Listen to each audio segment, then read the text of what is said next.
Good morning, welcome back. Video number 2. I'm now heading out for a walk, so I'm going to take the camera with me, show you where I live, show you some really nice views, and discuss the 5 habits that will improve your mental health. And it'll just make a change from me just sitting on the bed and boring the pants off you. So yeah, let's get out there and go for a walk. Taking the Yeezys to get the steps in today, because even though that I'm a dad, I'm still cool as hell. So I was just about to head out, but these 2 cats, if you can just see them through the trees, were having a bit of a fight. I think the white one was coming out on top. Tabby seems to have not a strong base. He's not been working on his legs enough. A bit like the guy holding the camera. But no, it seems to all be over now, so I will resume with the walk. I'm now at Chiswick High Street, actually on the green. It's great for training clients here, big open area. A lot of people meet up here, especially during COVID, for picnics or again training clients.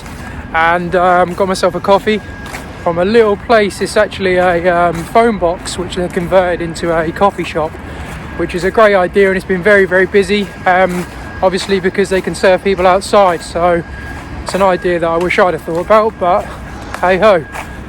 Yeah, so although I've been able to ingrain some great habits into myself this year, one thing that I haven't been able to kick is the coffee. However, I do track it, I do log it, so it's accounted for. But yeah, I can't give up the coffee.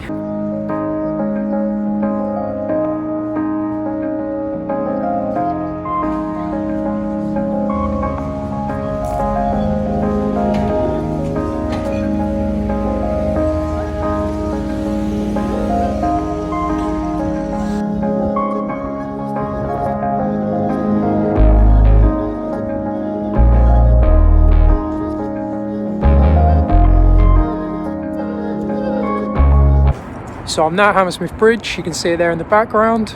I've just walked down the high road, past Ravenscourt Park, my daughter's favourite park. She loves going there every time she's down. She asks, can we go to Ravenscourt Park? It's about 4 or 5 playgrounds, plenty of places to eat. And also, if you are looking to buy in London, then I recommend looking there first. It's very cheap, very easy to get on the property ladder. I think they start around the 4 to 5 million mark. Yeah, so it's fair for everyone. This walk's much easier to do in the winter, as the temptation of going to the pub is a lot easier, which brings me nicely on to my first point regarding alcohol. So for those of you who do know me, I do suffer with depression, and I used alcohol as an escapism, which is probably the worst thing you can do, as you are probably aware. However, it did start with just going out once or twice a week with the friends for drinks, and then it escalated into me sitting at home having 5-6 pints on my own just to escape reality. Now, I was never really affected by the hangover. The next day I used to feel pretty fresh. I used to be able to go out, go for a run or train. It was usually 2 or 3 days after where my mood would start to dip, and this would be from a big weekend. So obviously, understanding how I work, understanding my diagnosis, I had to make some changes, and now I know my limits. I don't go out and have 10 pints. I go out, maybe have 1 or 2, and then head home. So yeah, once you understand what works for you, that will definitely help. One thing I would definitely suggest if you do struggle with your mental health, whether that's being manic or low or anxiety, alcohol is definitely not going to solve that problem. Will short term, I mean, whenever I felt down, I'd go out, have 4 or 5 pints, and then I'd feel normal. But long term, this is definitely not going to help. So now what I do, I understand how I'm feeling. So if I'm feeling low, I recognize this emotion, and then what I do is I give myself an hour to either go out for a walk, maybe do some exercise, or have some downtime with my girlfriend. Now, this is not a habit that's going to form overnight. It's taken me years, and I am still learning. But just every time you go out, just be aware of what you are drinking, especially if you do struggle with mental health problems, because I can tell you right now, this will help massively. So try not to act on impulse, and if you are going to, then make it something positive like a run. And a big thing for me is learning from previous experiences. I know in the past, every time that I've gone to drink when I'm feeling low, it has not helped me long term whatsoever. So yeah, just really analyse how things have helped you in the past, what things have done to help you, and that's long term, not short term. And yeah, when you recognize this, you can definitely start to see an improvement in your mental health. I'm outside the Virgin Active at Riverside in Chiswick. I've actually got a job in a Virgin gym, not this one. I'm on the Chiswick Park. Working in the gym is a godsend for me. It's my place that I go when I'm struggling in life. So yeah, working there is like a dream come true. Brings me on to my second habit is exercise. If you do exercise, then look, continue the routines. But if you don't and you are struggling with mental health problems, go out and start exercising. Even if it is just a walk, just get out there, start releasing some endorphins, and eventually you will make it a habit. And it's about consistency. A lot of people will start a new routine and then give up after 2 to 3 weeks because the results are not coming in quick enough, or they're comparing themselves to someone else in the gym who's been training 5-6 years. Don't ever compare yourself to anyone. Just get in there, start training, stay consistent. And when you are feeling low, I've been there where I haven't been able to go to the gym. I just can't bring myself to be in contact with anyone else. But look, just give yourself time, take 2-3 days out, but know in your head that you are going to get back onto your exercise routine. So always pre-plan. Give yourself that breathing space, but always know in the back of your mind that you are going to continue with your routine. So I'm this far into the video and I now realise that I'm in serious need of a haircut. Got some lovely tufties going on, so very happy that the barbers are open on Wednesday and the gym. So 2 birds with 1 stone, straight in the gym, and then I'm going to go get this loaf cut. But I suppose this brings me on to another point really. This is not a habit, this is just something that I'm starting to realise, is worrying about what other people think. For instance, my hair. I was thinking, what if someone says something about my hair? Start to not care about what other people think. This has definitely helped me with my mental health. I don't care about, I say I don't care. Constructive feedback is always helpful, but I'm really not too bothered what people think about me anymore. If I'm happy and what I feel that I'm doing true to my values is right, then that's what I'm going to do. Not everyone will like you, and that doesn't matter to me. The people around me who I love and who love me, that's good enough for me. I don't need everyone in the world to like me.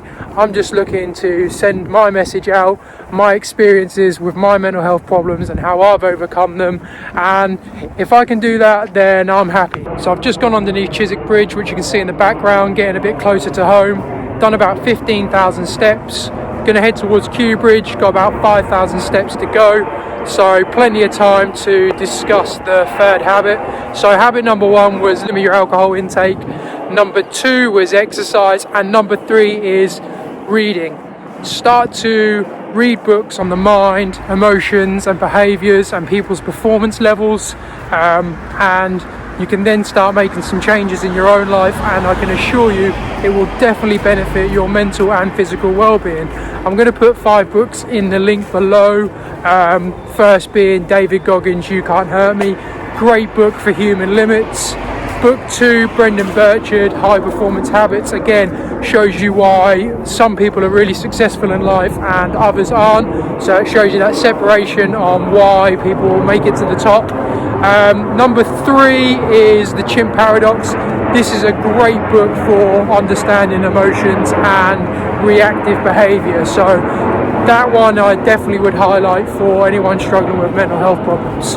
Number 4, The 8 Steps to Happiness, which is a Buddhism book, but it's great for mindfulness and meditation. And number 5, Tony Robbins' Awaken the Giant Within, which is all about NLP, neuro-linguistic programming.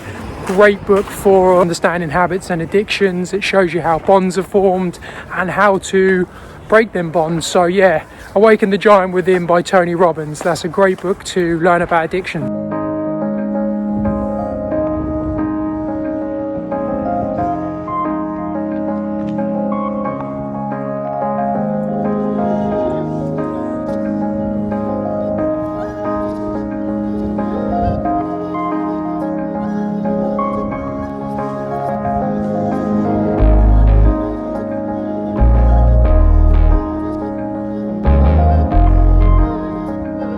So I'm very nearly home now. I've been out probably 3 hours, so my legs are starting to ache, but I've literally got probably a couple of minutes of walking and I will be home, and it's going to be time to eat because I am starving.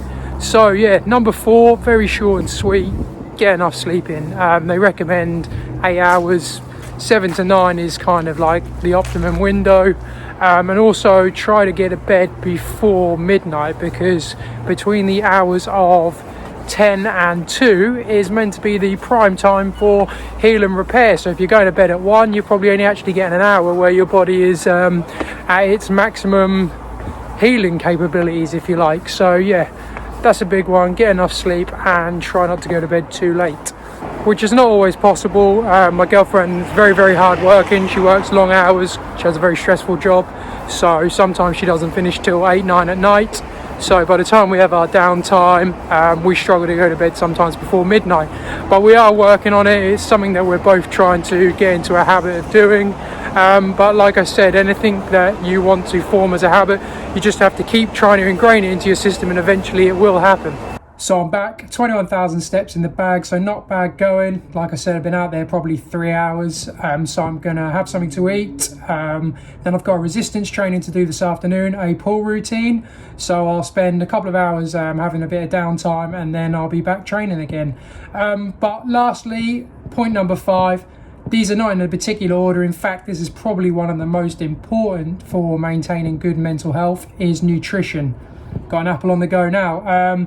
Yeah, once you start eating right, fueling the body correctly, you will notice the difference in your mood. You're getting all your vitamins in. If you're lacking in vitamins, it is going to affect your mood. So I definitely recommend eating more fruit and veg if you are not already doing so.